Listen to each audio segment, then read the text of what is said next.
சென்னை ஆவடி அருகே அடுத்தடுத்து 2 கடைகளின் பூட்டை உடைத்து கொள்ளை முயற்சியில் ஈடுபட்ட நபரின் சிசிடிவி காட்சி வெளியாகியுள்ளது. அதனை தற்போது பார்க்கலாம்.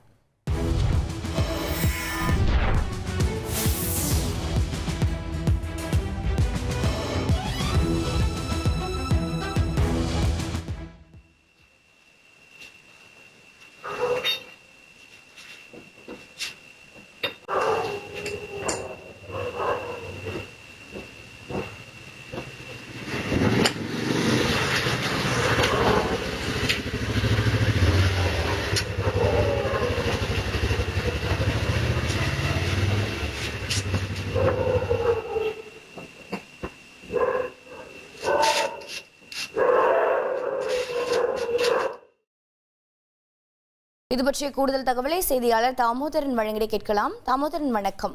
தற்போது அந்த சிசிடிவி காட்சிகளை பார்த்துக் கொண்டிருக்கிறோம். 2 கடைகளின் பூட்டை உடைத்ததும் இந்த நபர்தானா? இவர் யார் என்ற அடையாளம் கண்டுபிடிக்கப்பட்டதா? என்ன நடவடிக்கை மேற்கொள்ளப்பட்டிருக்கிறது? மேலும் அவர் திருடிய தொகை என்ன?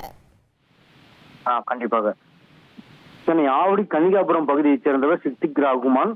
இவர் ஆவடி பழைய நேரு பஜாரில் ஆண்களுக்கான துணிக்கடையை நடத்தி வருகிறார். இவர் வழக்கம் போல் நேற்று இரவு கடையை மூடிவிட்டு சென்றுள்ளார். இந்த நிலையில் இன்று காலை கடையை சென்று பார்த்தபோது கடையின் செட்டரை உடைத்து கல்லாவில் இருந்த 4000 ரூபாய் பணம் திருடு போனது தெரிய வந்தது. இதே போல் அவரது கடைக்கு அருகில் அவரது தம்பி பசூர் ரகுமான் என்பவரும் துணிக்கடை நடத்தி வருகிறார். அவரது கடையின் பூட்டின் சட்டரின் பூட்டானது உடைக்கப்பட்டுள்ளது. இது அங்கு உள்ள சிசிடிவி கேமராவில் பதிவாகியுள்ளது. இந்த காட்சியானது தற்போது வெளியாகியுள்ளது. இது குறித்து ஆவடி போலீசார் தற்போது அந்த திருட்டு சம்பவத்தில் ஈடுபட்ட நபர் மீது வழக்கு பதிவு செய்து தற்போது அந்த நபரை தீவிரமாக தேடி வருகிறார்கள். இது அடுத்தடுத்து 2 கடைகளில் பூட்டை உடைத்து ஒரு கடையில் பணத்தை திருடிய சம்பவம் அந்த வியாபாரிகள் இடையே அச்சத்தை ஏற்படுத்தி வருகிறது. தகவல்களுக்கு நன்றி தாமோதரன்.